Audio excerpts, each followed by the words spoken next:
আপনাকে দেখতে হবে যে বিজেপি তথা ভারতবর্ষের মধ্যে এই মুহূর্তে সবচেয়ে আতঙ্কবাদী যে দল, যারা অহরহ মুসলিমদের বিরুদ্ধে কথা বলে, যারা নিজেদেরকে বলে আমরা ভারতীয় হতে চাই, এবং এ কথা বলে তারা বাংলাদেশের সন্ত্রাসের কথা বারবার ফেসবুকে ছড়ায়, তারা এই কথা কখনো বলতে পারে না যে ভাই, বাংলাদেশের হিন্দু লোক মারা যাওয়া যেমন অপরাধ, তেমনি ইউপিতে, গুজরাটে মসজিদ রক্ষার নাম করে মসজিদ ভাঙতে গিয়ে 3 জন মুসলমান ছেলেকে পিটিয়ে মেরে দেওয়াটা অন্যায়।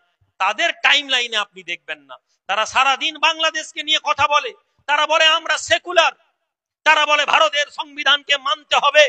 আমি লিখে দিচ্ছি, মুসলমানদেরকে প্রশ্ন করা হয় সংবিধান আগে না কোরআন আগে, তারা এই কথা বলে বিভ্রান্ত করে।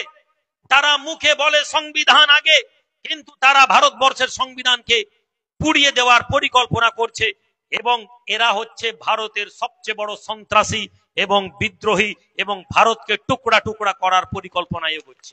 আমাদের লড়াই এদের বিরুদ্ধে, আমার লড়াই আমার পাশের বাড়ির অনিল বাবুর বিরুদ্ধে নয়, আমার পাশের বাড়ির জয়প্রকাশ বাবুর বিরুদ্ধে নয়, আমার পাশের বাড়ির আমার মাসি বিরুদ্ধে নয়। আমার লড়াই আমার বাংলার মাটিকে যারা দূষিত করছে তাদের বিরুদ্ধে। আমার লড়াই আমার ভাইপো যে কিছুদিন আগে পর্যন্ত আমার সাথে আমার ঘরে এসে আমার ছেলের সাথে খেলতো, তাকে যখন জিজ্ঞেস করি কিরে খেলতে আসিসনি কেন, বলে কাকা নিষেধ করেছে। কেন? বলেছে মুসলমানদের ঘরে যাবি না। হ্যাঁ, এই প্রশ্নই আমার। তুমি ছোটবেলা থেকে মুসলমানদের সাথে বড় হয়েছো, আমি ছোটবেলা থেকে হিন্দুর সাথে বড় হয়েছি, আমারও ধর্ম সংকটে থাকেনি, তোমারও ধর্ম কখনো নষ্ট হয়নি। কিন্তু তুমি আজকে কিসের জন্য বলছো হিন্দু খতরে মে হ্যায়?